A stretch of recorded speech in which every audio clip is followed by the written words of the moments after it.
Okay, green drinks. What's the story? This is going to go pretty fast, so you're going to have to follow the bouncing ball. It was started in 1989 by this really tall guy in northern London called Edwin.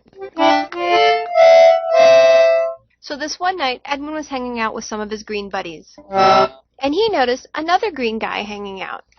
So they pulled some tables together. And voila! Green Drinks was born. Well, it didn't stop at London. Next thing you know, chapters are popping up all over the place. Yes, that was a shameless plug for Hudson Valley Green Drinks. And that brings us to tonight and tonight's special event. The one thing we all have in common is we eat. So let's talk about food, shall we? Or better yet, let's talk about the state of local food.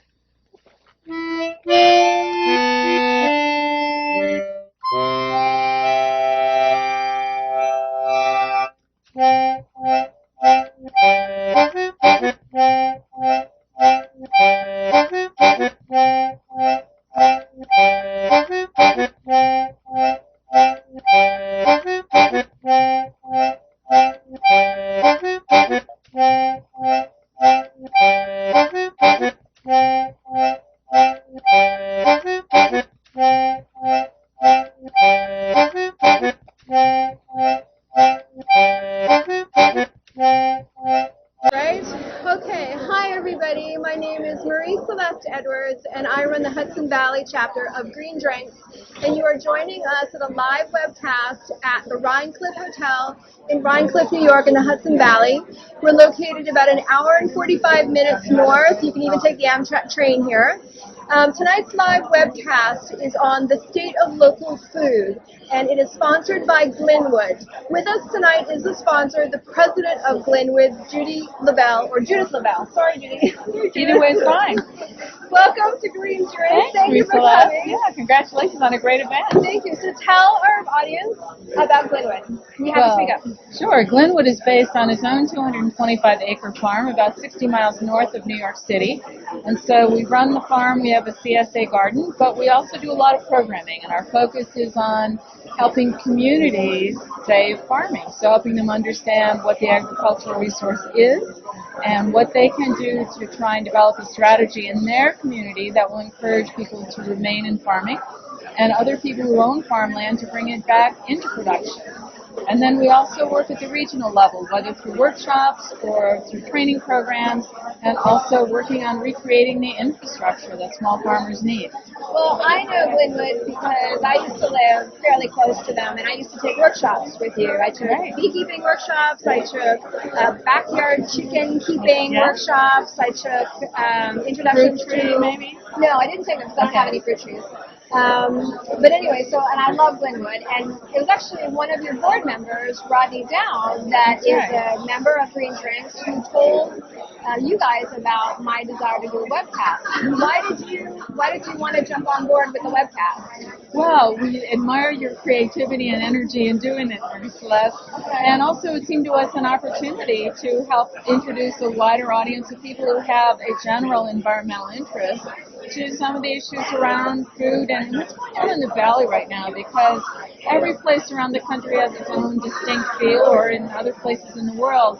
But we have a lot of very creative work going on here now, and we just thought it was a great opportunity to try and feature it and get those ideas out there and seed them in other places and get the energy going more widely. Well, I am thankful. Speaking of going widely, you know, of course, that there are about 35 Green Drinks chapters, so thank you and hello to everybody out there. I think was it Tulsa? I think Tulsa's Green Drinks is celebrating knowing your farmer is knowing your food. That's a USDA program, which we're very excited about because Secretary Bill Sack is really trying to make the USDA support all farmers of all types, not just the big commodity farmers. And so Know Your Farmer, Know Your Food is an initiative that's come out of USDA, which is very exciting. Okay. Now, can you give us a sneak peek of your presentation that's coming up? Well, if you look at the title, you see that the state of local foods, which is the title, locals in brackets.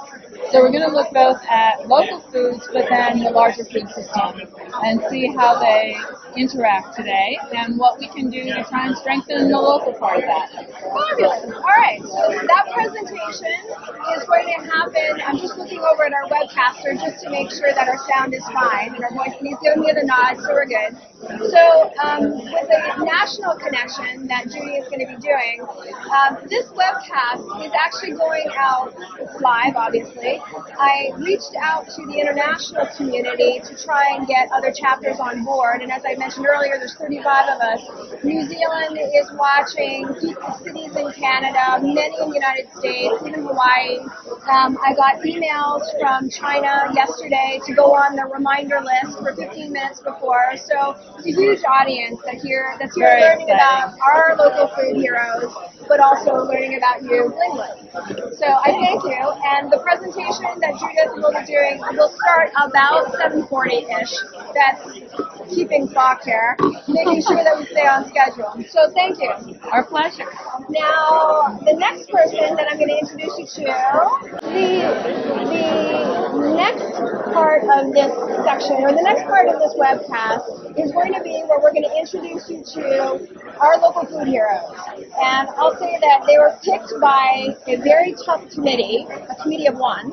And I picked these people because they're doing some really amazing work here in the Hudson Valley. Some of the stuff could be totally modeled in other parts of the world. Some people are just doing fabulous work. I wanted to celebrate them. But I wanted to bring in somebody to be able to really talk to them, because I just felt it was more appropriate to bring in another moderator. And we were so lucky that Diane Hatz is associated with Glynwood.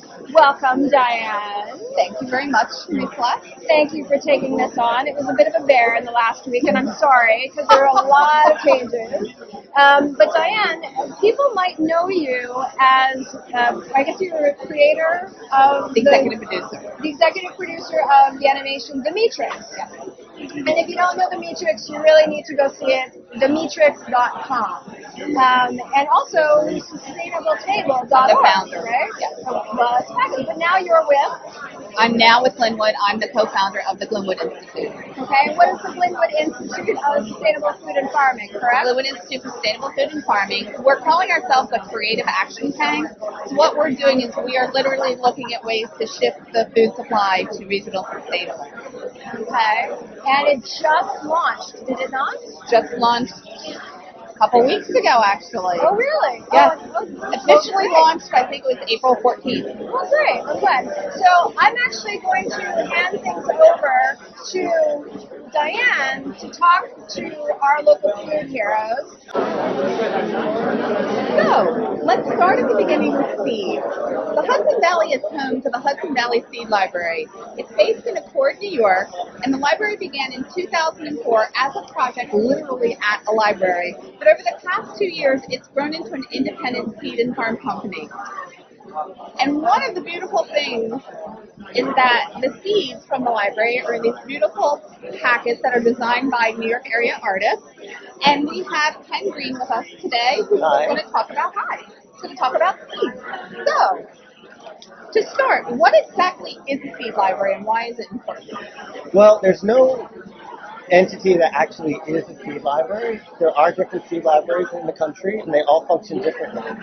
But what we did is, when I was working at the library, I actually added seeds to the library catalog. People could check them out just like a library book, bring them home, grow them in their gardens, save seeds from the plants they grew, and then return them to the library. And the idea was that we were trying to preserve the genetic diversity and also the stories, the cultural diversity that comes with all of these different plants that are important to us. So tell us about your library. How many members? Do you have to be a member? Can you buy seeds? Like, how does it work? So when it was at the library, you had to be a member, but it doesn't work that way anymore. When I left the library and we decided we're going to do this full time, we're going to have a seed farm where we just grow plants for their seeds. So we have a regular catalog online where anybody can buy seeds from us. And then we have a membership program, which is the annual membership program for people who want to participate in the seed library. And so they get discounts, and they are able to participate in saving seeds and returning seeds. So there's a lot of benefits to being a member that you don't have to be to get the packs or to grow our seeds. So I've heard you have 120 varieties right now that are New York grown, or 120 varieties total? 120 varieties total this year. Total, and that... About 40 of those varieties are locally grown this year. Okay, and now I've heard that by 2014, you're planning to be 100%? That's our goal, yes. What's happened in the seed industry is that seed resources have been consolidated by multinational corporations. And we've lost regional breeding programs, we've lost government funding for those programs, and almost all the seed growing has moved out west or out of the country. Wow. So we're losing all of these regionally adapted varieties, and we also didn't have local seeds anymore unless people were saving them in their own home gardens in their backyard. So we're trying to bring seed growing, seed breeding, seed saving back to the Northeast to make sure that we have varieties that do well here, and also to make sure that the people who are in control of seed resources are the people who it's most important to, the gardeners and the farmers, Right. and not biotech chemical corporations. So you're not affiliated with Monsanto in any way? No. Yay! And we're not doing any genetic engineering in the barn, in the back acres. Yeah. Okay, so I have to ask, these beautiful seed packets, how did you come up with the idea for artists, and how did you find them? Well, I think it came out in part of my love of libraries and just the amazing amount of creativity that you can find when you go to a library. And also that I want people to see what I see when I look at a seed. I think some people see this small, inanimate commodity. When I look at a seed, what I see is history, I see stories, I see generations of people saving and handing them down and saving them and handing them down. And I thought, what better way to communicate that seed from the stories than through artwork and the diversity of it. So I kind of put the word out that we were looking for artists, and that I wanted each pack to be designed by a different New York artist. In the first year, that was mostly my friends. I'm lucky to know a lot of really great artists. And then last year, I put out a call for art, and 125 artists applied. And you just did it recently, didn't you? Yeah, it's all new. I'm doing work with a gallery called I-Beam, and they just put a call out to all their artists about your program. It's funny, I just saw it. Great. Yeah, it's fantastic. Yes. So is there anything else that you want to tell us about the Seed Library and what you're doing? Well, Like, where can people all over the world, like, do you just want people in the New York area to grow these seeds, or do you not care if someone in California, let's say, wants to in try terms them of out? selling seeds, we're happy to sell them everywhere. We actually really need to sell them everywhere in order to be able to continue as a business on the sort of profit end. With the seed library, it's really important that the people who are members are in New York or at least in a similar climate in the Northeast. Right. Because that's really about saving seeds from plants that do well in the Northeast. So it's like what you're doing is sort of two things. You have the library where you're keeping the seeds, but then you're also selling them to people. But the library itself is a way to catalog and to help, I'm assuming, help with biodiversity and help keep breeds. Yeah, I mean, if people stop saving these seeds, they disappear forever. right.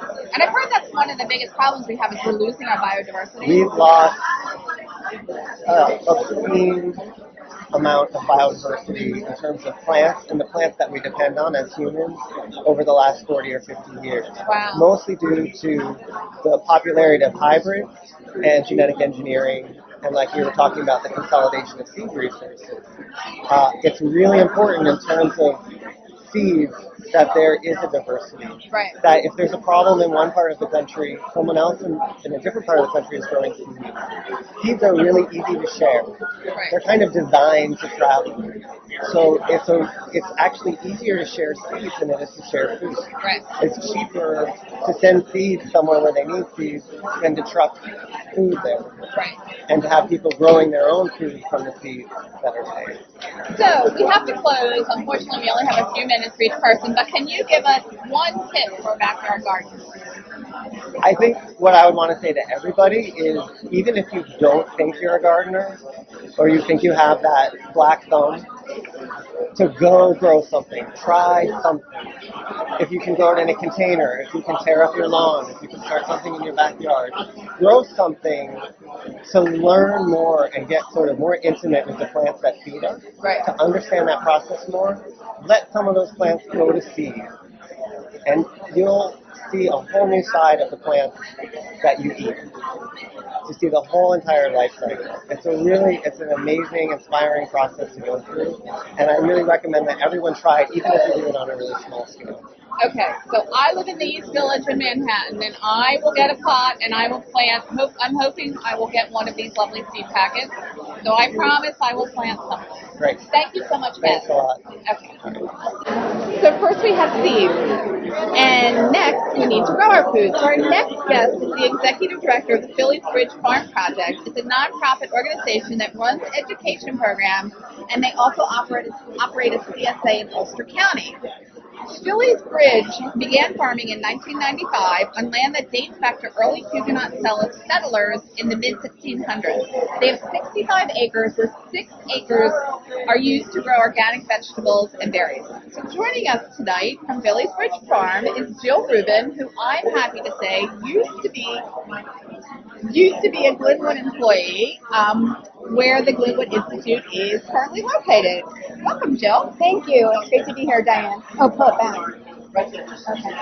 Okay. So, to start, what is a CSA? I mentioned CSA, and for people who might not know, like, what is CSA? Sure. CSA stands for Community Supported Agriculture. And basically, it's a situation where the customer becomes a shareholder of the farm. So before the season even starts in the wintertime or the springtime, they buy a share. And then during the course of the harvest season, which in this area is usually from June to November, they get a share of the harvest every single week. Either they come to the farm or they have some drop-off location where somebody picks up their share. And it's a really great win-win situation for the farmer and for the shareholder. For the farmer, it means that they get money up front in the wintertime when they have lots of expenses like buying seeds and operating the greenhouse, buying equipment. So it helps them cover those costs. And for the customer who becomes a shareholder, it's a really unique experience to be intimately involved with the farm, get to ride the highs and lows of what it means to be a farmer. And you get to sample literally hundreds of different varieties of crops over the course of the season that are picked fresh. So it's a really amazing opportunity. If you're not a gardener, it's a great way to have that similar experience. And how many members do you have? Yeah, we have 180 members of our farm, and we're actually still looking for a few members. So if people are interested, there's still a chance to sign up on our website. And I know other CSAs in the area are still looking for members as well. Common Ground Farm down in Beacon. So it's not too late if you haven't joined already. Okay, so besides being a CSA farm, you are an educational nonprofit, which is really, I don't want to say the bulk of what you do, but the education is really a core part of what you do. So can you just tell us a little bit about, like pick one or two programs, just give us briefly, like what you do and how it benefits the community, or what you think is best and how it helps others. Okay, sure. Well, we work with everything from 2-year-olds all the way up through adults. We have a parent-toddler program called Growing Together. We have a farm camp that works with elementary school children during the summertime. And then one of our biggest programs is actually working with the public schools and private schools that come to the school on field trips during the school year, and it complements their classroom experience. And has that great, amazing experience where you get the kids out of the classroom touching, feeling, tasting, and can be a really transformative experience. We also spend a lot of time trying to train the future generation of farmers. So this season we have 5 interns on our farm. Not only do they work side by side with the farm manager, but they also get trainings and lessons on how to make a crop plan and other really essential skills they need so they can run their own farm someday. Oh, that's fantastic. So if someone out there is a teacher or a school administrator or even a parent and they are thinking, I would love to have a farm experience with my child and bring it to the classroom or vice versa, what is something they could do? Sure. Well, a lot of what we do, a lot of the schools we work with, they're not necessarily talking about farming in the classroom. Our education director tailors the curriculum so that it fits in whenever the learning goals are happening in the classroom. So it's really flexible. We work with all ages from kindergarten up through high school, and And this spring, over 700 kids are going to come through the farm. Wow. We're actually full for the spring, but we are open in the fall for school groups. And as I mentioned earlier, we do have a farm camp, which is a great opportunity for kids. For 2 weeks, every morning they come, or from 9 to 2, Monday through Thursday, they come to the farm and they get to go through all different activities. Not only do we have a farm, but we also have a children's garden where kids really get to, they don't mess up our fields, but they get the chance to grow and plant and weed and taste. They cook on the farm. They eat the food they grow. We also have a nature trail, 45 acres of woodland, so they also get an experience in nature as well. So there's amazing opportunities. We have adult workshops as well and programs. This year, for the first time, we're going to be doing movie night on the farm in one of our old barns, and we have a cob oven, which is like a brick oven, except made out of more like clay than brick. So we're going to make pizza in those ovens and sell it, and people can have pizza made on the farm with fresh ingredients and then watch the movie. And do you have a date for that? Oh boy, we do. You should check out our website. We have 2 dates. One's in June and one's in August. Okay. And everybody's website, just so you know, is on the Hudson Valley Green Drinks website. One last question. Phillies Bridge. Where did the name come from? I hate to say it because I'm from the Philadelphia area, and I think of the Phillies baseball team, which I'm sure that's not. That's not why. So the area around New Paltz in Ulster County was settled by French Huguenots. So the name of Phillies Bridge Farm comes from the road we're on, and there's a bridge on the road. And the story that I've heard is that it was Philippe's Bridge, and it got Americanized into Phillies Bridge. So it has nothing to do with Philadelphia, unfortunately, or Philly, the horses. And then if someone wanted to come visit the farm, do you let the public come, or do people need to schedule in advance? Sure. If people want farm tours, they do need to schedule in advance. Our nature trail is open to the public, so people can come and enjoy that at any time.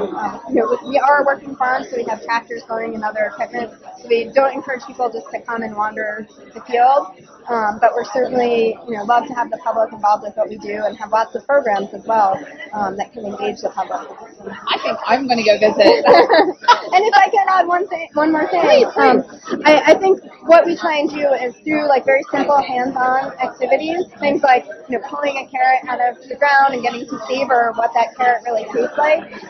It seems like a very small act, but in fact it can be really transformative. And we've seen through the work we do that it can transform the way people eat and how they view farming and the land, and ultimately we hope will help transform the food system. Yeah, I've heard for children especially, if they can actually get their hands in the dirt and actually grow a carrot or peel a carrot and chop a carrot, they will eat carrots and broccoli, and they'll go home and they'll tell their families. It's amazing how much something that might seem so small, like pulling a carrot out of the ground, can literally change the way someone eats. Yeah, as a great example, a parent of a kindergartner who just came for a few hours one morning as part of his class, went home and told his mom that, she had to get him cabbage because he learned at Phillies Bridge that he loved cabbage. And this was a child that, according to the mom, never ate vegetables, and now he wants to eat cabbage. So you're absolutely right. And to be honest, it's true for adults too, that, to see vegetables in a new way and really understand how their food's grown can be really transformative.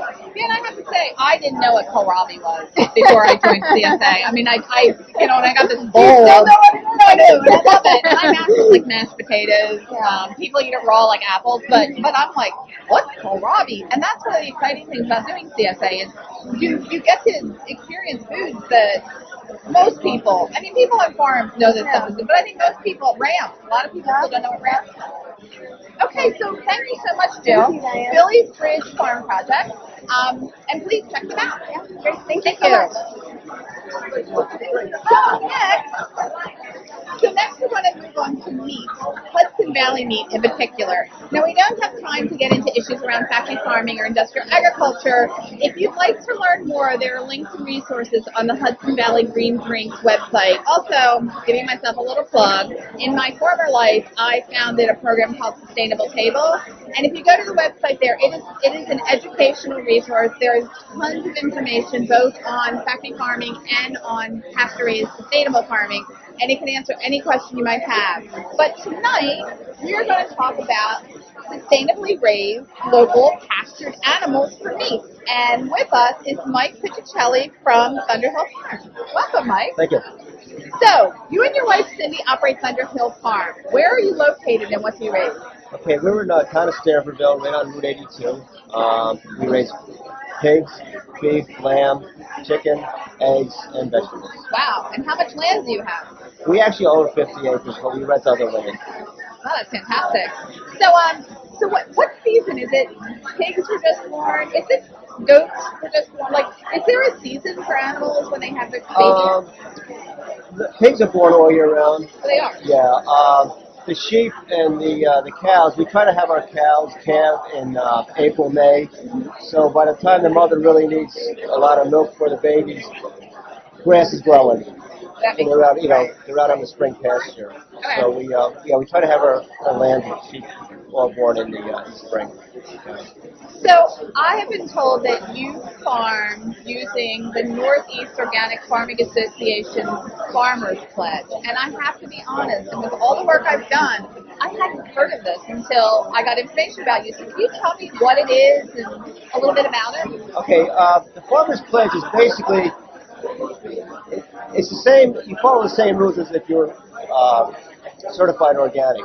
The only thing you don't do is you don't have to do all the paperwork. Okay. You have to have a paper trail where you're getting your feed from and stuff like that. But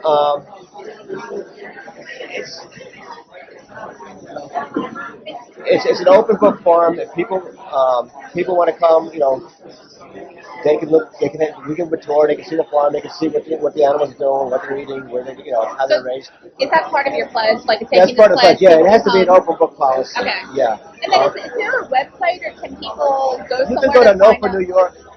And they list all the farmers that have. Yeah, they have. They actually have a catalog up. But if you go to NOFA New York, you can. Yeah, they'll. And it's most of the farms are also on Local Harvest. Okay. Yeah. That's a great website. Yeah. Local Harvest is excellent. Yeah. Yeah. And do you sell on Local Harvest? Some people I think now sell. Local Harvest is a website. It's similar to the Evo Guide, which is something I co-founded. I'm plugging myself again. But Local Harvest, but they also, some of them sell. Some farmers actually They sell have a market there. Yeah. We're listed just as a farm, not. Okay. You can. What you do is you put your zip code, and you put in whatever you're looking for, and they'll have farms within 5-mile radius, 20-mile radius, or whatever you need to find your product. Guiliano, who founded that, he's done an amazing job. That's a terrific website. Yeah. So, local, sustainable, organic, pasture-raised, natural, grass-fed. I could go on forever with names. How does, as a general consumer, how do they know when they're buying the right name? Like, what should they do? They should meet their farmer. Meet their farmer. Yeah. As a matter of fact, there's a Greene chapter in Tulsa, Oklahoma, and their theme for this month is knowing your farmer is knowing your food. Yeah. Especially if you're buying stuff in a store at a farmer's market, you should really ask to see if you can order that person's farm and see what they're doing. There's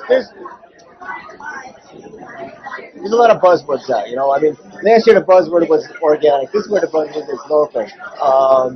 So what's your buzzword, or what are your buzzwords? Like when someone comes to you, what do you stress? I stress knowing me, a face on your food. Right. Okay?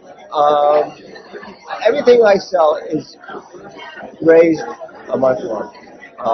We don't bring in other products. We do, well, I should say that. When we do have a chicken pickup, we have people that do vegetables. They come and they sell Now, their... what's a chicken pickup? Okay, every 4 weeks we have we process chickens, and it happens to be this weekend is a processing day. So this weekend we will have fresh chicken Saturday and Sunday, and we email our customer list and tell them that chickens are available.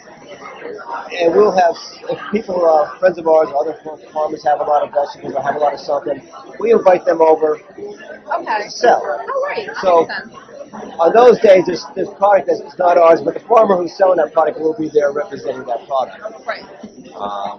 I don't think of any of this vegetables this weekend because it's kind of early in the season.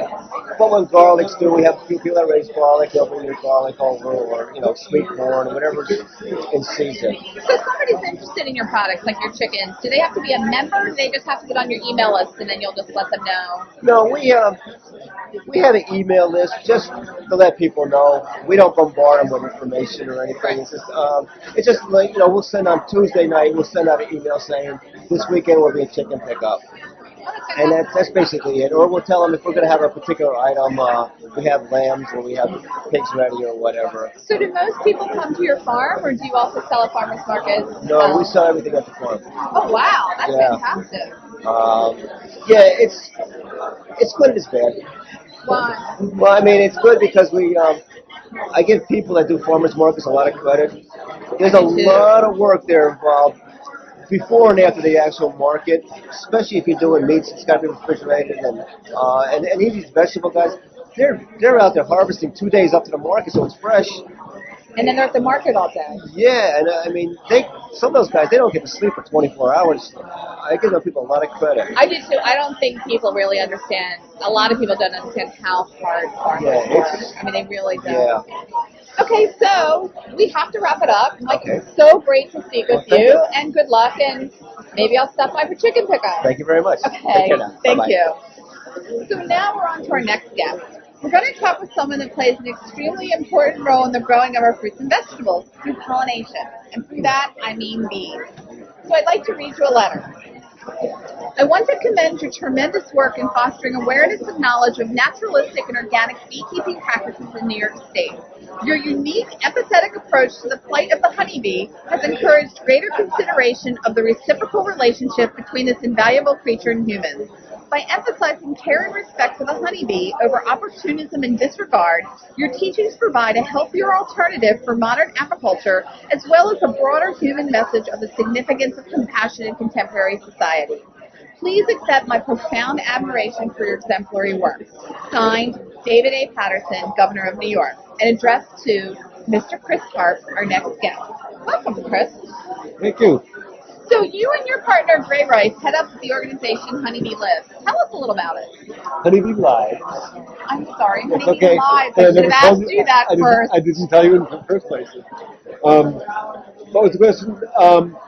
Honeybee Lives, one of our main points is education, and to teach people about honeybees. And something I want to share with the audience to show how vicious honeybees are. This is... She's the mascot. Yes. Can you say she's our mascot for the evening? Yes. Honeybee Lives works on education to teach people about honeybees and the significant importance of them to us and our food chain. Without honeybees, we are in doo-doo without honeybees. There's so where are you based? We're based in New Paltz, New York. Okay. And then do you do your education around, or do people come to you, or do you go out? People come to me, and I also teach in New York, New Jersey, Connecticut, Vermont. I also travel around and do teaching as well. Okay, so I've been told that you're known in the area as the bee doctor, and that thanks to your efforts, more backyard beekeepers have been registered in the Hudson Valley than all of New York State combined. So can you tell us, why are bees so important? Bees are so important to the food crops that we eat. Every third bite of food that goes into our mouth, is a result of a honeybee's pollination of that crop. But the other part of it is that all of your linden trees and locust trees and basswood trees, all these different trees and plants and flowers and bushes also are very dependent on the honeybees for pollination. So it's a major part of the web of life, for pollination to have these things produce food. So can you just tell us briefly, I mean, I think most people know that we need bees and bees pollinate, but what exactly do they do? I mean, a bee goes to a flower and what is it doing? You want the down and dirty? Down and dirty and free. Plant sex. What it is. Well, we needed a little sex in our That's talk today. exactly what it is. It's plant sex. When you take the pollen from this plant and connect it with this other plant, then it reproduces. Okay. Plant sex. Okay. That's what the bees do for us. So, from what I understand, there's a huge problem with bees, and that colonies of bees worldwide are dying off. I mean, and apparently people aren't sure yet exactly why it's happening. Has there been any? Well, it comes down to two things. It's stress and malnutrition on the bee part. And it's not like pesticides or Oh, fungus. it's absolutely pesticides, it's herbicides. I've lost entire colonies in neighborhoods in, i.e., Bergen County, New Jersey, where a client lives, and her neighbors all around her. Anyway, had a company come and take care of all the dandelions in their lawn. All of a sudden, all of her bees came back, and there's 20,000 dead bees in front of her hives because they went to those dandelions and consumed this pesticide and died. Wow. So that's one of the many things that we need to do there. So how can backyard beekeeping help with this problem? Backyard beekeeping can help because the people that are losing the bees, what we see in the news, what's hitting the front page, are these commercial beekeepers that have thousands and thousands of hives that also use different pesticides to take care of the parasites affecting the bees. But in doing so, they're compromising the bees' immune system. Backyard beekeepers, if they learn how to take care of their bees and treat them like children, can love them and care for them, will be the coming force of the bees that we need for our web of life out there. And how can the general public then help? They can help by planting flowers and trees that the bees will nourish from. They can help by not using herbicides and killing their dandelions, etc. They can help by learning what the bees need and incorporating their activity into doing things that will not be disruptive to the bees' life cycle. Now, a lot of people, though, when they see a bee, and they think, oh no, it's going to attack me, it's a bad thing. I mean, how do you... So everyone just get this photo and carry it with you. But how do you educate honeybees are absolutely non-aggressive. Okay. Absolutely. Yes, yellow jackets might be aggressive and bald-faced hornets might be aggressive, but honeybees are absolutely non-aggressive. So how can the public help? They can learn what a honeybee looks like. Right. They can learn the appearance. These are honeybees? These are absolutely honeybees. Okay, these are honeybees. They're the smaller ones. So what about a yellow jacket, the big black one with the yellow stripe? Are they dangerous? Or They're not endangered. They are also pollinators. I don't mean danger. I mean dangerous. Like if they bite me, am I going to end up in the hospital? Well, they give you 5 times more venom than a honeybee. It'll hurt for 2 days versus a honeybee stings would hurt for 5 minutes. We need the yellow jackets too, but not when they're right by your back door and stinging you when you come home. So, I'm not suggesting. What I'm suggesting for yellow jackets is to catch them at night in the coffee can and throw them off in the woods, instead of using pesticides. But. Right. So what you're saying is the honeybee, you want the honeybees in your garden, you want them around, but the yellow jackets, don't kill them, but they are something that can be removed to another area? Like they don't pollinate the same way honeybees do? Correct. Okay, I didn't know that. Oh, and then like a wasp does not pollinate or do? Absolutely. It does or does not? Bats pollinate, butterflies pollinate, moths pollinate. So should we start respecting wasps? We should start respecting wildlife and learn how to work with it. I agree with you. Intentional. I agree with you. So is there anything else a non-beekeeper can do? Like, are there, I heard in New York City they've just legalized backyard beekeeping. Yeah, it's fantastic. But, should people call their local representatives to try to get backyard beekeeping in their area if they can't? Well, what I suggest to people is just do it and challenge I'm not endorsing that. Make sure it's legal. challenge the system if they come at you. That's my approach. I have been approached by a prison in the Bronx to put 10 beehives on the roof of this prison and teach these prisoners how to keep bees. Wow. That would be one of the most grounding things for these men who need a vocation. Different things that we do will be so beneficial for humanity. That's why the letter you read in the beginning, David Patterson's letter is just so apropos for what we need in this world. Yes, phenomenal letter. Yeah. Now, how did that come about? No idea. Really? You just got the letter in the mail? I got that letter at 2 a.m. after returning from Pennsylvania with a million bees in the back of my van. And I stopped at my mailbox, got the letter, drove up the driveway, all bleary-eyed, looked at it, and thought I was being indicted. When I saw the letterhead. I swear to God. What did they catch me doing? And you don't know how we heard that? No idea. no I mean, idea. that's amazing that somebody obviously pointed you out to him, has been a supporter of yours, and that they didn't want the credit, they didn't want anything No, from it. That's great. it makes it even more special to me that I have no idea where that came from. No It connection. does. And I'm sorry, I'm just checking to see if we're ready to move on to the next part of our program, but I don't think we are. So, more about bees. So, do you collect honey, or do you just educate about people about bees? The people always ask me about honey. I don't sell honey. Yes, What I've do you got. do? Like, if you have all Well, these bees? I'm a bee doctor. What I do is people that are backyard beekeepers, as well as farms and CSAs, will have me come in, and if their bees are being weak, I can diagnose what's the matter with them and correct that to make the bees healthy again. Right. When I have extra honey, it goes to the hives that don't have enough honey to make it to the coming winter. So all the extra honey that this hive gave me will go to the refugees that need it. To keep all the bees healthy. That's fantastic. Okay, so thank you so much. I think we're ready to move on to the next part of our program, which is our main podium presentation, and we will be back right after. Thank you so much. Thank you.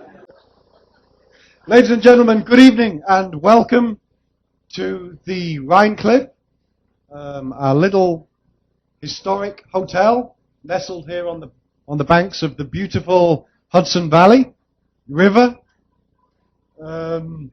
It's a great pleasure for us to welcome Hudson Valley Green Drinks back with us again tonight. I know some of you were here 6 months ago when you had your first event with us, which was a great success for everybody, I think, and a lot of fun as well. So it's a great pleasure for us to have you back again with us, and also to be doing a live webcast. You can tell I'm very familiar with the genre. So I'd like to apologize in advance for any faux pas, disgraces, or affairs I may commit during the course of the webcast. But anyway, no, this is very exciting. I think it's great that we're being broadcast all over the place. It's really quite exciting.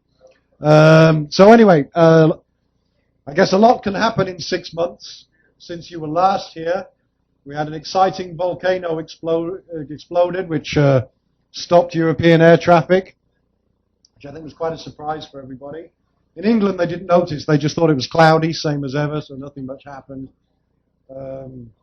Also, you can notice I have a slight bias. I'm English originally, so it's been interesting for us to have a Tory Prime Minister back for the first time in quite a while. I'm not going to comment any further right now since we're going live. But what's very exciting for us here at the Rhinecliff is that when Hudson Valley Green Drinks was here 6 months ago, we were very proud to, thank you, Peter, we were very proud to announce that we had just joined the New York State pilot program for certification of green hotels. And, well, I didn't say we'd passed yet. No, the good news is that about 3 weeks ago, we received the fantastic news that we passed, and we are now the first green hotel in Dutchess County.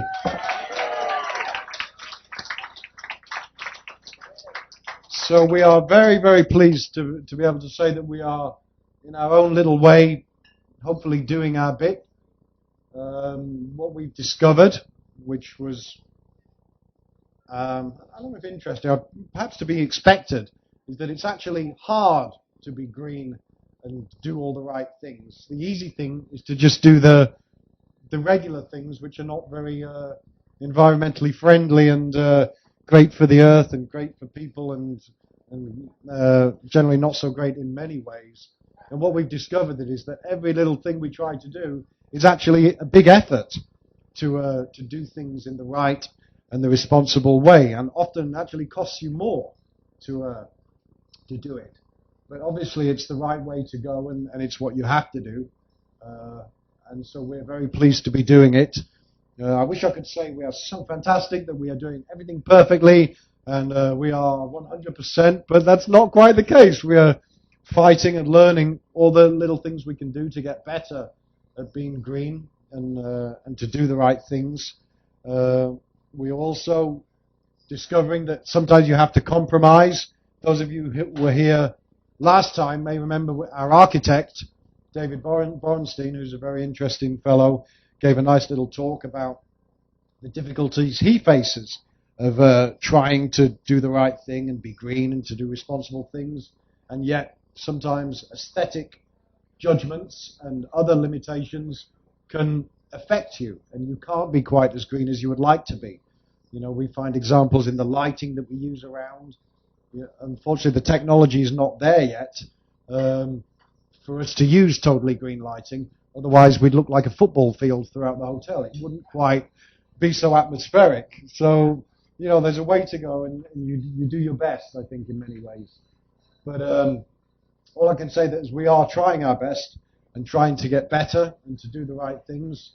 And I suppose the more people who do it, the better. So we'll keep on going.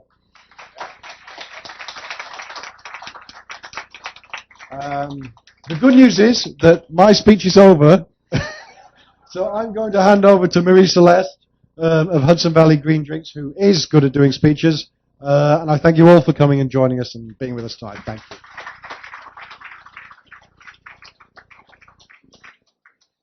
Hello, my little green drinkers. How are you? And thank you for coming. I'm so glad that you guys are here. You showed up and you didn't stay at home to tune in, because that would have really sucked if they had the camera going and there was like nobody here.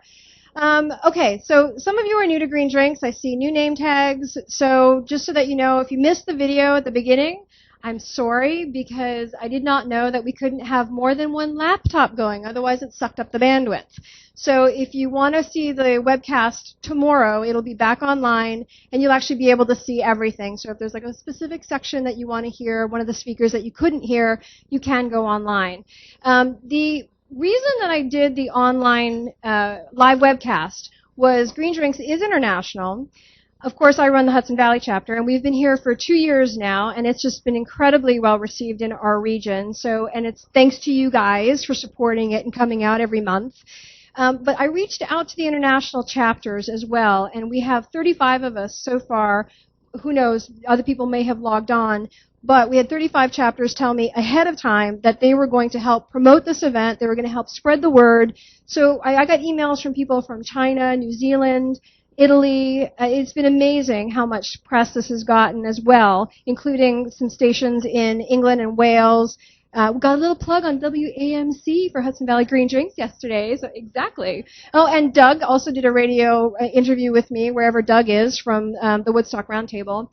So I do want to welcome the outside world as well to our webcast. And we have some amazing people. You met 4 at the very beginning of the presentation. There'll be 3 more people after Judy's presentation. Who's Judy? Well, Judy is the president of Glynwood, which is the sponsor of tonight's live webcast. So I do want to say, first and foremost, thank you to Glynwood for doing this and making this happen.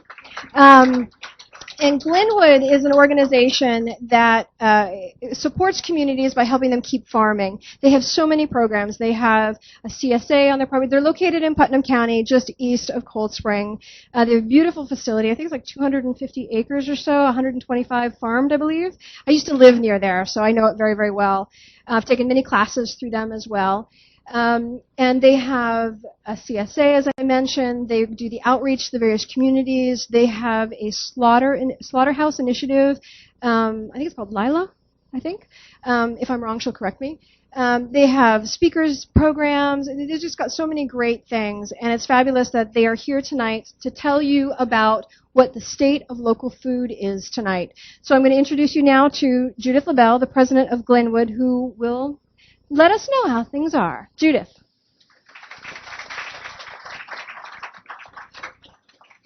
Great. Well, Marie Celeste, thank you so much. And this is a wonderful event, and we're really pleased to help sponsor it tonight. And so I've been asked to speak on the state of local food, and now we've gone international. So it'll be really interesting to get feedback from all of you green drinkers who are out in other countries to see how this registers with where you are. And I'm sure there's some way through the web that we can do that. But I want to say, my fellow green drink enthusiasts, the state of the local food system is strong, and it's getting stronger every day, every month. But the brackets around the word local in the title of tonight's talk really suggest that we're supposed to look at the larger food system as well. And when we do that, we see that the state of that system is not so strong. And when we take the larger view, we find that there are daunting challenges in our food system, but there are also fresh opportunities. And so we're going to take a look at both those perspectives. Now, a decade ago, not that many Americans really thought about where their food came from, right? And very few of them were buying their food direct from farmers. But now there are more than 5,000 farmers markets across this country, and they're in every size city and town and village. And there are more than 2,000 CSAs that are providing food to families every week during the growing season. And the farmers are reaping the benefit of this. In the Hudson Valley, for example, where we are, the value of direct sales to consumers has gone up by about 30% between 2002 and 2007. And that's money that's gone straight to the farmers. So that's really very important. And a decade ago, the average age of farmers was in the mid-50s. And it was going up all the time as our bright young people were all going off to Wall Street, right? They were learning derivatives and fancy things that were going to be the future. Well, now we're lucky because a lot of bright young people, whether they've gone to college or they're going straight from their high schools, are learning to be farmers. And they're going back to the land, and they're really supporting us by producing food. And many of them are also involved in creating peer mentoring circles like CRAFT or the Young Farmers Union. And a decade ago, think of it, green rooftops, those were a novelty. Those were like kind of cute things. No one took them seriously. And now they are flourishing literally as part of the astonishingly creative urban agriculture movement. So talk about change, talk about positive change. Those are just a few examples, and it's all around us. And it's going on all across this country, and I presume across the world. But now for a dose of reality, right? Local foods are still a very small part of the overall food system, and the dominant food system is highly industrialized, and it's globalized, and rather than the 1,000 flowers blooming, it's really, we see a very high degree of corporate concentration and integration. I mean, let's look at who's the largest grocery retailer in the United States. You all know, yes, it's Walmart. Walmart, which in January announced that with great fanfare, its new global sourcing strategy, right, for food. So you may find organic products in Walmart. Increasingly you will. But will they be from family farms and regional farms? Very likely not.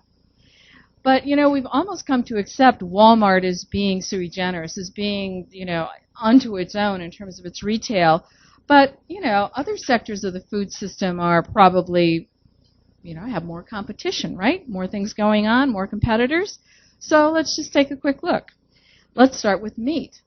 In 2007, 4 companies processed more than 85% of the beef cattle in the United States. 66% of the hogs were processed by 4 companies. 58% of the chickens, 4 companies or less. Tremendous concentration in meat, right? So let's look at seeds. We've got the Hudson Valley Seed Library with us tonight. More than half of the seed corn in the United States is sold by 2 companies. So let's look at milk, right? In milk, 40% of the United States milk supply is controlled by 1 company. Now, that doesn't sound so good, but does it matter? Does it matter? Well, yes, let's look at it. It really does, because economists have something that they call the 4-firm concentration ratio. Whenever the top 4 firms in an industry control more than 40% of that market, the sector is considered highly concentrated. And what does that mean? This is the level at which experts believe that competition is severely threatened and market abuses may be more likely to occur. So as we've seen, major sectors of the food economy are already controlled by, much higher than 40%, already controlled by 4 companies.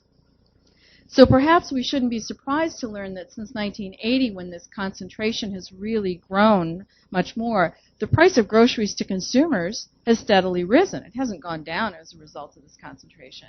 And the price, the percentage of your food dollars spent in the grocery store that goes to the farmer has fallen by a third in that same period. So the concentration does have economic impacts, both for consumers and farmers, but it carries other risks as well. After 9/11, the Department of Defense contracted with the Rand Corporation to study how secure the American food supply was. And the title of its report, which is The Soft Underbelly of American Agriculture, pretty much gives you a sense of its conclusions, which is that our national security really is vulnerable to the disruption of the food system, whether it's intentional or unintentional. And that virtually every of the vulnerability that's identified in that report can be traced back to the tremendous concentration in the system and the rigidity that that kind of concentration creates. Now, the need for resiliency in the food system that's suggested by the report really underscores the importance of maintaining a robust and diversified network of smaller farmers across the country. They're less reliant on petroleum and petrochemicals, and this will become even more critical as competition for those products begins to increase. They preserve the genetic diversity of livestock and plants, which is going to be even more important as we begin to deal with climate change. They maintain the cultural knowledge of how to farm in a particular place, which is going to be essential to our long-term sustainability. But for now, as one researcher put it, never before have the safety and sustainability of our food system depended on the decisions of so few companies. Now, for now, the dominant food companies seem incredibly powerful, almost invincible, but there are beginning to be cracks in that invincibility. Let's look at a few examples. Earlier this year, the United States Department of Agriculture and the Department of Justice began the first of a series of joint workshops to explore competition and possible antitrust violations in the food and agriculture sector. Secretary Vilsack and Attorney General Holder signaled the importance that they placed on this initiative by personally co-chairing the first of those workshops that was held in Iowa. Now, there's a major crack in the system. And then earlier this month, some of you might have seen that the President's Cancer Panel released a report in which it noted that 300 contaminants have been detected in the umbilical cord blood of newborn babies. And they warned that, quote, to a disturbing extent, babies are born pre-polluted. And one of their key recommendations was to give preference to food grown without pesticides, chemical fertilizers, and growth hormones. This from a panel, mind you, that was appointed by George W. Bush, so these were not a bunch of fringe folks. Now, there's another crack in the current system. About the same time, the New York Times reported that the widespread use of weed killers like Roundup has led to the evolution of superweeds, which are resistant to those very weed killers. Weed killers like a form of pigweed that can grow 3 inches a day, can grow 7 feet tall, choking the things that it's growing around at that time, and so sturdy that it can destroy the harvesting machines if they try to cut it with a harvesting machine.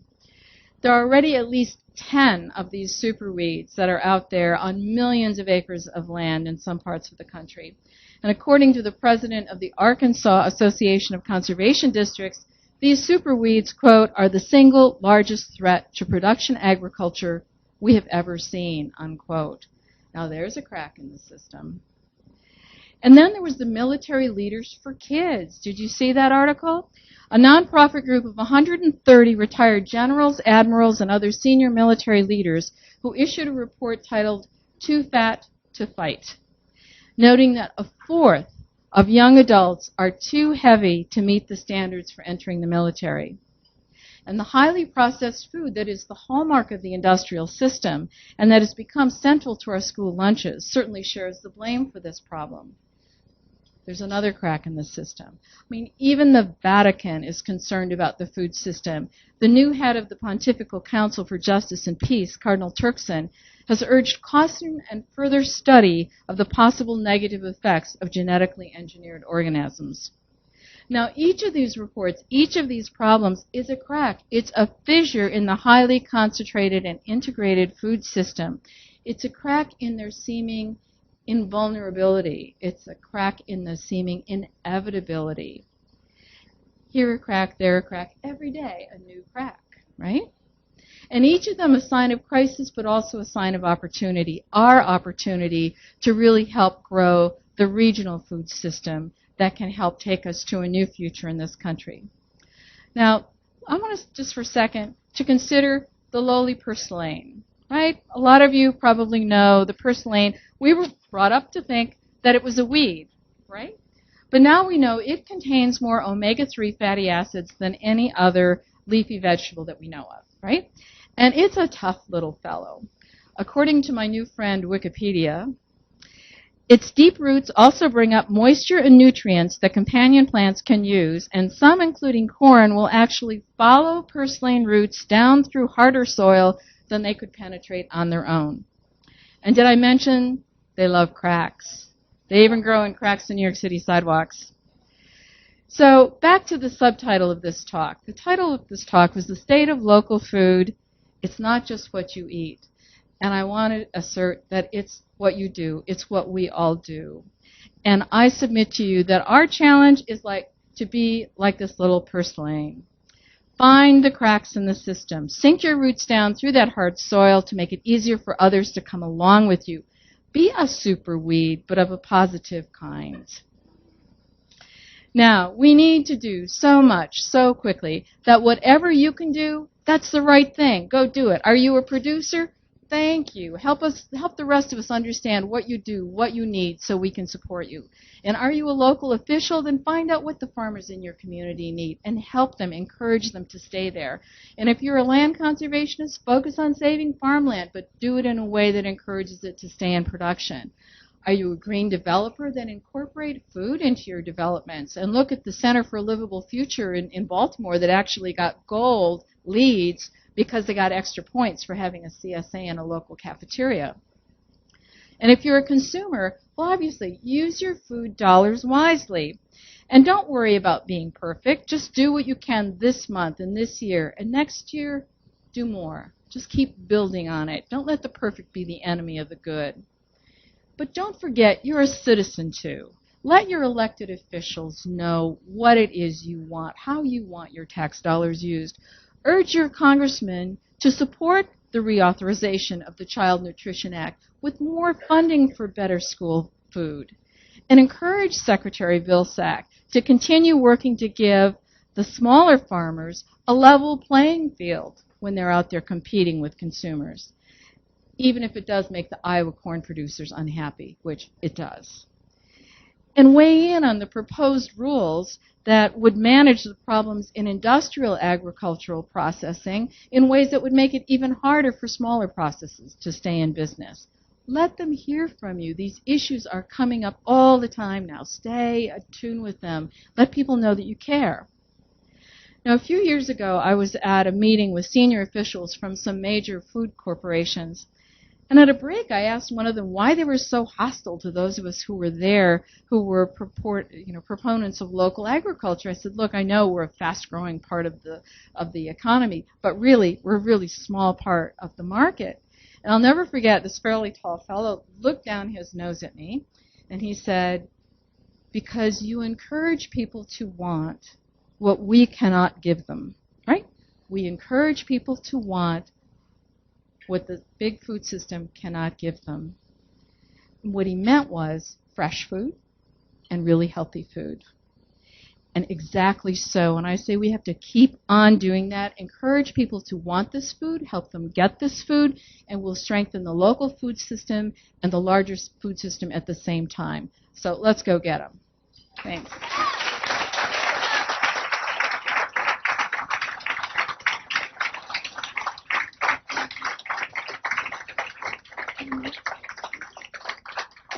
I had heard Judy speak before at the Harvest Awards dinner, and I knew she was a great speaker before I asked her here, but I'm even more inspired now to keep going with what we're doing, and Green Drinks, of course, is helping do exactly what Judy is telling us to do.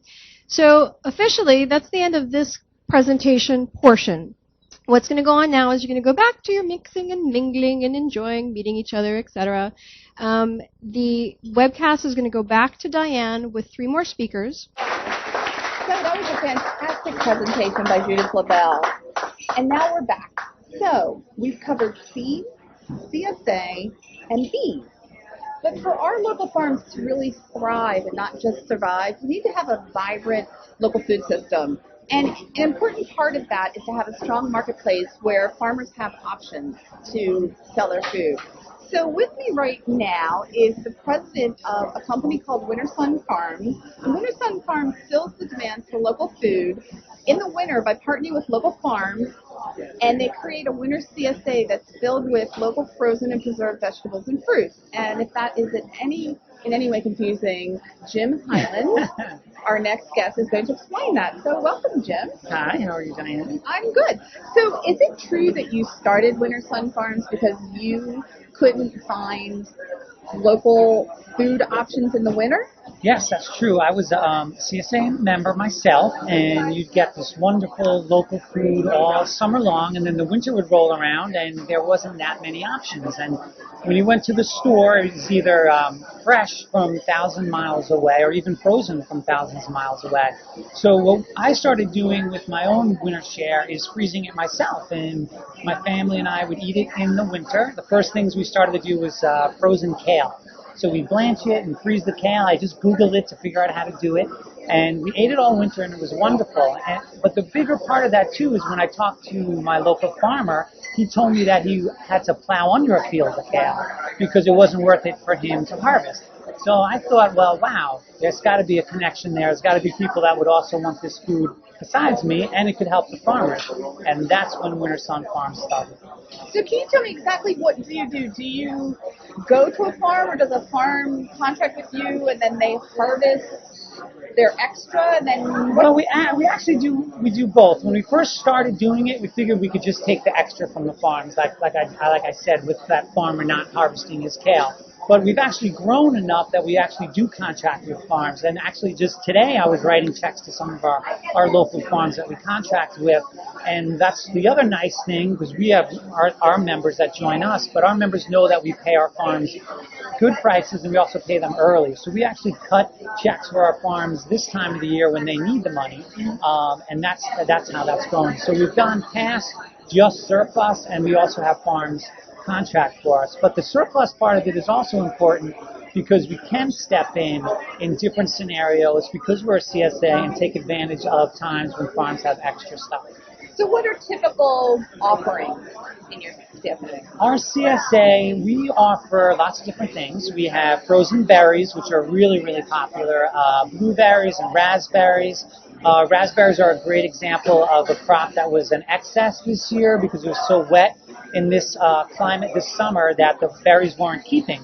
The farmers would harvest them and they would just go bad. So they were able to harvest and sell them to us, and we froze them, which is great, and our members had them all winter long. We also do frozen tomatoes, frozen tomato puree, which is wildly popular. Now, is it just tomato puree? You don't actually freeze a tomato. No, we don't. We take the tomato and we just basically chop it up, cook it down a little bit, and freeze it. It's just frozen tomatoes. San Marzano tomatoes are our favorite that we have Bart Colucci grow for us at Meadowview Farms. But they're great to just do sauces with. The taste compared to a canned tomato is, just blows it away. And there's no additives? No additives, just the vegetable. We also do green beans. This year we did frozen edamame, organic, local edamame, which you would never see in a store. We do peppers, broccoli, butternut squash puree, which is also popular. And sometimes things that, I'm sure this year we'll do things we haven't planned, but that's part of working with the local farms. That's fantastic. So I understand that you've grown to over 1,000 members in the Hudson Valley and New York City region, and that you also offer to some local colleges? Yes, we've grown to over 1,000 members, which is great, because we can take more members because we're not limited by acreage. We're just limited by getting more farms. So we can be a bigger economic engine for our farms the more members we have. And also the colleges starting to get involved in buying bigger bags. Like we did 5-pound bags of green beans and 5-pound bags of edamame with SUNY New Falls this year, which was great in supporting us. But the problem was the kitchen that we were in was closing, and there was no regional production in the whole area to do anything at all. So what we did with my partner Luke Grohl's Pecos Farm Table is we built our own. Pretty much like I started Winter Sun Farms. There was no option, so we did it. And we're doing the same thing. We converted a 20,000 square foot kitchen in Kingston that used to be an old IBM cafeteria. And now it's a full production kitchen that is actually now up and running. We passed our USDA and Ag and Markets inspections, and we'll be able to do all the stuff with Winter Sun Farms, Pecos Farm Table, but also other food entrepreneurs and other farms. So you're saying other people can come into the kitchen? Yes. It's a co-packing facility, which really means if, say, you, Diane, had a great recipe that your mom did cookies, and you wanted to market it to stores and other things, but you didn't have a kitchen to do it. You come to us with your recipe. We have a big bakery. We make your cookie. We give it back to you all packaged and sealed, and you go and sell it. So you even bake it. It's not like you're loaning out the kitchen space, and then I would have to come in and do all my We can do everything for you, yeah. And if somebody would want to come in and do their own producing, can they also do that? We do have that. We mainly want to be co-packing, but we do that. And a really exciting part of it is we have a 1,000 square foot incubator kitchen, which we've got great support from Hudson Valley Agribusiness Development Corp., which is a nonprofit that helps farms, and also Congressman Maurice Pinchie has put some money towards that. And that kitchen is somewhere where if you're just testing a recipe or a farm wants to figure out something to do, they can come into that smaller kitchen and work with it and figure out how do we make it or do small batches. But then if there's a bigger market for it, then they can really go into the production line and really do it on a bigger scale. So is this the production line in the other part of your company, or then they would then go out? No, it's all in the same. This is a 20,000 square foot facility. So the incubator kitchen is more like a test kitchen? It's more of a test kitchen. But it's also a small batch. I mean, it's 1,000 square feet. You can do a lot out of that. But if you ever really make it, we have one of our clients, Rick Spix, that started really small, and now he's in all the Whole Foods doing 500,000 pickles a year. If you actually make it to that level, we have the capacity to also help you there. So in your kitchen, it's not just frozen food? No, it's not just frozen food. It's for Winter Sun Farms. It's mostly frozen, which is really important because now Winter Sun can really grow. We can go to more colleges. We can grow to more members. But if someone else is doing a tomato sauce or something jarred, something canned, we have flash freezing, we have the bakery, we can do a lot of different things. So my big question for you is the whole question of frozen versus fresh. Mm-hmm. And I'm sure there are some people who would be thinking, well, but I don't want frozen food. Frozen food isn't as good as fresh. I mean, what do you say to someone like that? Well, when we first started freezing our own food, we did it because we knew it was such high quality. It came from farms we knew. And by freezing it, we were actually capturing nutrition. I mean, if you stuck it in your refrigerator for, a week and ate it later, actually frozen stuff would have more nutrition. So when people buy fresh from the stores, they think it's fresh, but it's actually probably been transported somewhere for thousands of miles, and they actually grow varieties and spray stuff on it just to kind of keep it fresh, but it's not really fresh. Right. And when we take our local stuff from our farms and freeze it immediately, the nutritional value is actually higher than what some of the so-called fresh vegetables or fruit would be. Yes, I must say I'm going to make you 1,001 members because I did not know about this beforehand, and I'm so excited because getting fresh food, and I don't care if it's frozen because I agree with you about the nutrients. In the winter, I mean, especially like now, like we're just starting to get into greens, but like a month ago, you have potatoes and beets, and after a while, it's like, ugh. Right. So now I'm actually very excited. So thank you so much, Jim, and good luck. Well, it was great talking to you, and thank you very much. Thank you. Great. So, you eat healthy at home. What about when dining out? Thank you. Thanks. Restaurants could be an opportunity to indulge in things you might not eat at home, but you don't have to give up local, sustainable, fresh just because you're eating out. So Aroma Bistro, which is located in Ellenville, New York, is the first Greene certified restaurant in the Hudson Valley. They're one of the many Hudson Valley restaurants that are serving local, sustainable, fresh food. So with us tonight from Aroma Thyme Bistro is owner and chef Marcus Guiliano. Welcome, Hello. Marcus. Great to have you here. Pleasure to be here. So first off, I have to mention that Aroma Thyme Bistro is the annual restaurant host of the Hudson Valley Greene Drinks, and this year we're hoping it's no different. This year's a little different. You know, every year we donate food. We donate all the small bites at the bar, which is a lot of small bites. This year we're actually doing a farm-to-table event. So it's going to be a prefix event, all local foods, and it's going to be a great time. And is this in September? This is in September. That's fantastic. So, Greene certified, what does that mean? You know, Greene certified, there's a couple different agencies out there. We use a company called, or a nonprofit called the Greene Restaurant Association. Okay. So they have a website, Dine Greene. You can go and pick the restaurants, look where you're going. There's about 200 restaurants nationwide right now, and they go through and they audit your records and make sure you're doing sustainable things. So we do about 30 steps. Everything from farming, recycling, composting, even reusing cardboard boxes that are packed produce in. We send them back to the vendors so they can repack. Lighting in the restaurant, low flow water, aerators, the toilets on a low flow toilet, organic food, local food. They like to see a lot of vegetarian choices. Yay! So, you know, even though we have meat and seafood, all of our seafood comes from sustainable sources. They like to see that it's clean, sustainable seafood. So can I ask you about the sustainable seafood? What's your take on, like, sustainable farm seafood versus wild? And, like, how do you deal with that? Certain farms are doing phenomenal jobs. But other industries, sometimes the whole industry is not doing good, but there might be one or two farms. It's a matter of research. Research. Because, for instance, tilapia, the largest consumed fish in the world. Some farms are terrible, and some farms are phenomenal. Some countries are known for being much better than other countries based upon the regulations. So you have to really study and know the ins and outs.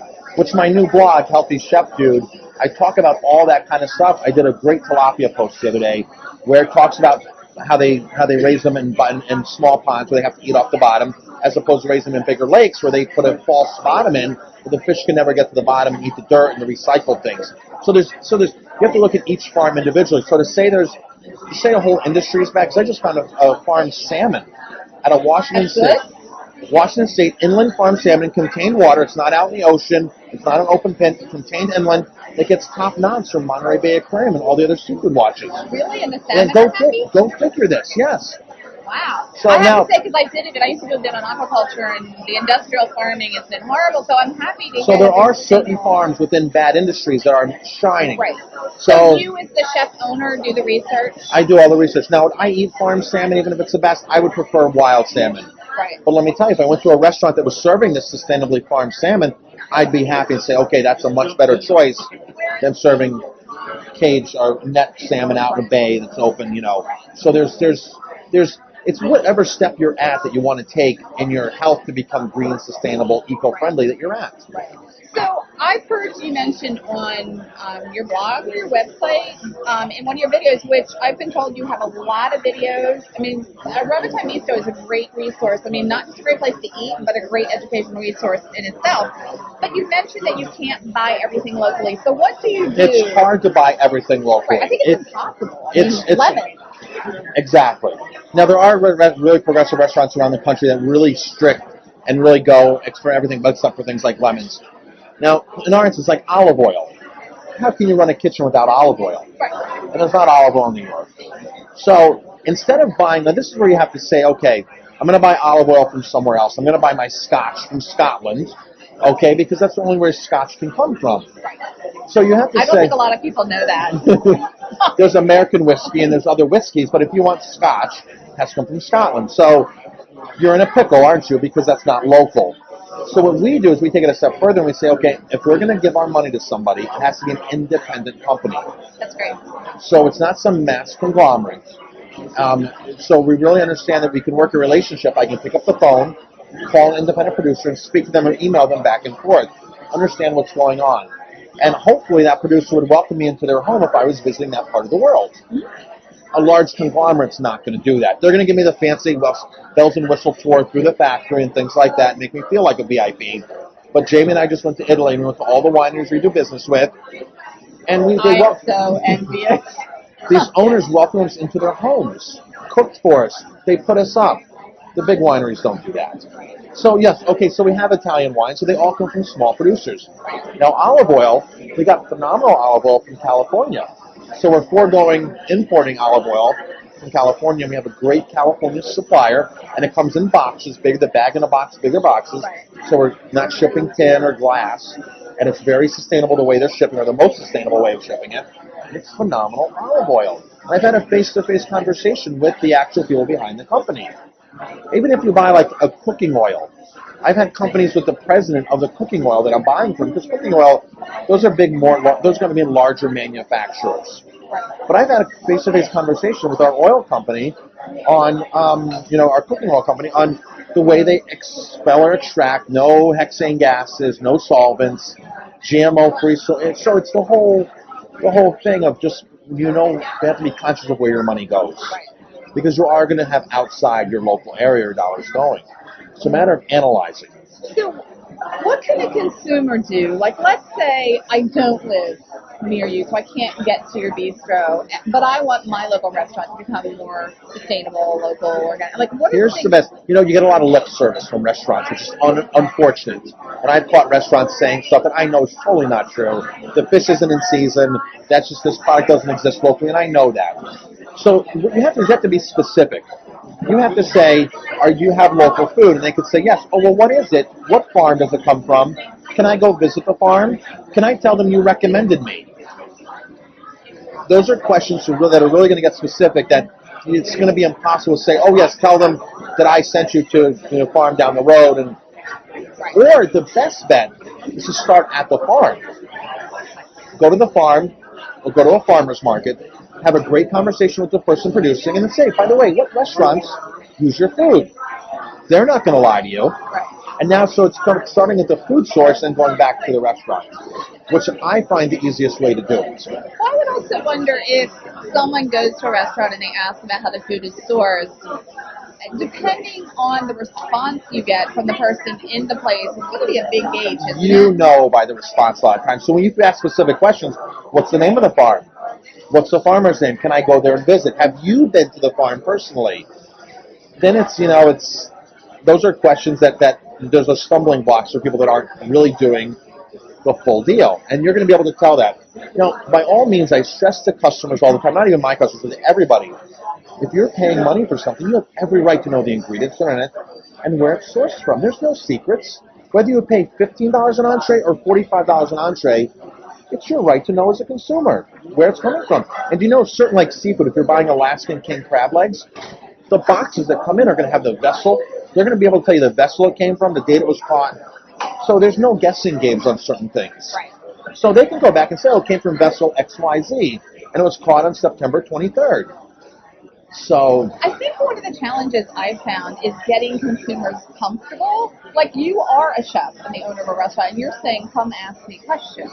Because I, as a consumer, they're busy, and Okay, so obviously a Saturday night is not the best time to spring 25 questions on the chef and the server to go back and forth. I'll be honest with you. Right. Would we love to have that conversation? Of course. But if you know you're going out the week ahead of time, look on the restaurant's website, call, and say, I'd like to speak to the chef. I'm coming in, and I want to catch him when he's down. I have a couple questions. I don't want to catch him when he's busy.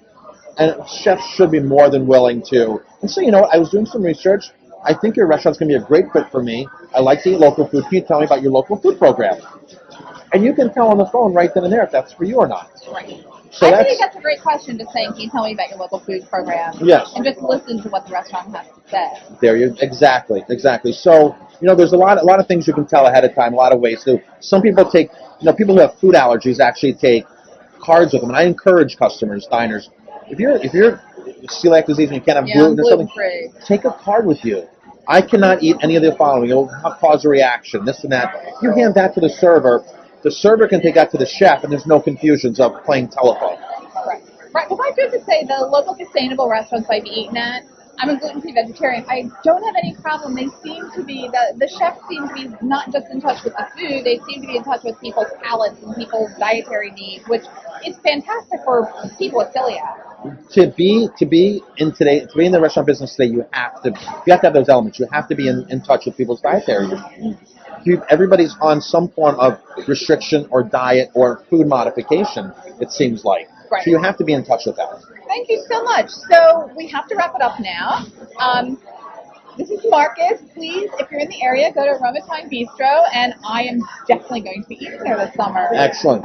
And my Healthy Chef Dude blog is where I really hit hard on all these issues. That's great. And then people can comment in and ask you. They can comment. They email me. I'll talk about things they email about. It's a great way to be in direct contact with me. Great. Thank you so much. My pleasure. Thank you. Okay. Have a good one. So our next and final guest is Jay Levine. Jay Levine is the owner and founder of the Hudson Valley Backyard Farm Company. So let's say you really want to garden, but you either don't have the time or the skill. Jay apparently is your man, so tell us about your company. Well, what I do is I install and maintain organic vegetable gardens for people.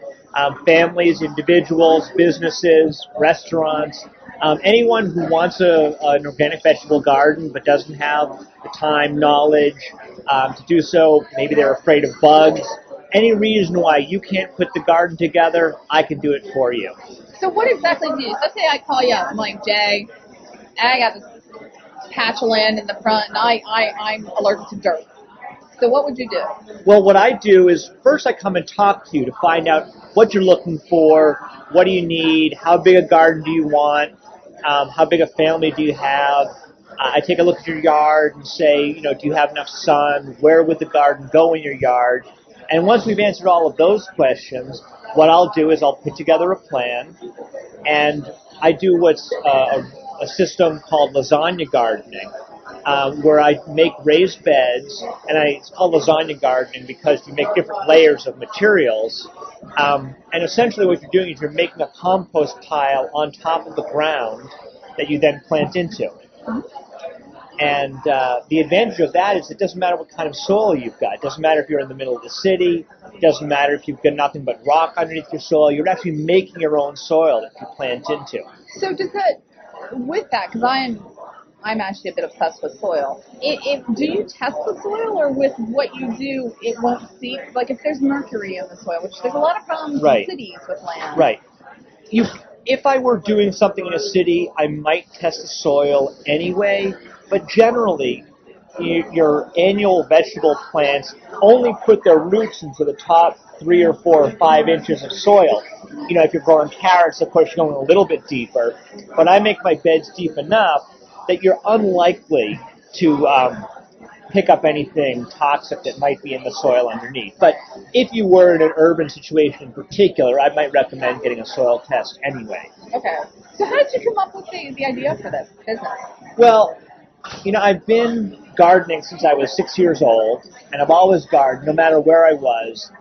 Even if I had a yard that was nothing but asphalt, I might take a pallet and turn it over and fill it with topsoil and grow a couple of cucumbers in it. So I've always had this real affinity for gardening. But then a couple of years ago, a friend of mine sent me a link to a website of a company in Seattle called the Seattle Urban Farm Company. And what they do in the city of Seattle is install and maintain organic vegetable gardens for people. So I'm like, that's perfect. That's what I should be doing. And it took a couple of years and a recession and a loss of a job, but I decided to take the plunge, and so that's now what I'm doing. So who are your clients? What type of people are your clients? Well, it really can be anyone. I mean, I've got an interesting range of clients right now, anything from retirees to young couples with young children. It really runs a gamut of anyone. I've done estimates for some restaurants, but haven't actually had anyone hire me yet. And what I'm really hoping to do is really to work with businesses and get gardens installed on their properties, either that their employees can use as maybe an added benefit, or that can be donated to local food pantries or things like that. So would you, instead of going and taking care, because you actually will go in, plant a garden, harvest a garden, hand people the vegetables, like you'll do soup to nuts. Yes, basically. and I can even teach people how to preserve their harvest. Wow. But then if someone says, well, you know what, I really just want you to plant it, and then I'm going to take care of the rest, you'll do that also? I will do that. Basically, I can do anything. I can do as much as you want or as little as you want. I can do just the hard work of installing the garden and you do all the fun stuff, or I can do all of it for you. Or if you're someone who wants to know how to do it but just has never gardened, or maybe you've never gardened organically, I can do monthly consultations.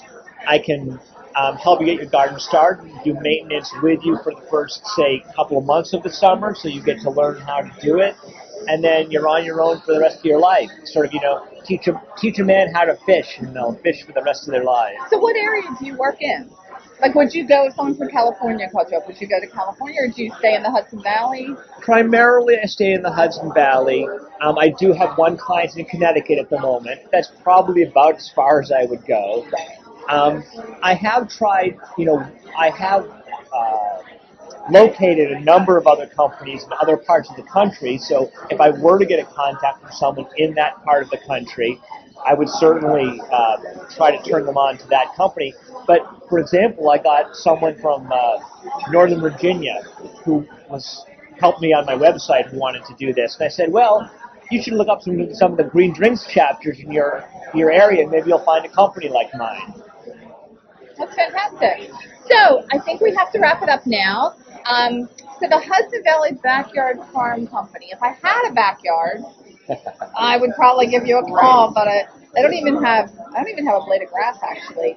So, Jay, people can get in touch with you. As you said, you are soup to nuts or anything in between. Yes. That's fantastic. So, and you'll, like, let's say 3 people call. Would you teach classes to people also? I actually do teach classes. I'm currently finishing up a class in food preservation, and a few weeks ago I taught a class in organic gardening. Great. So I can do that, and I can also teach classes to order. That's fantastic. So, anything you need for gardening, Jay is your man. So thank you so much. You're welcome. Nice talking with you. And I think Marie Celeste is going to wrap it up for us now. Okay. Sounds good. Thanks, Jay. Bye-bye. Bye. So that concludes the program, and I am switching it back to Marie Celeste. And we are a little bit running over, so I'm going to keep this very brief. But, oops, sorry, everybody. Did you have fun?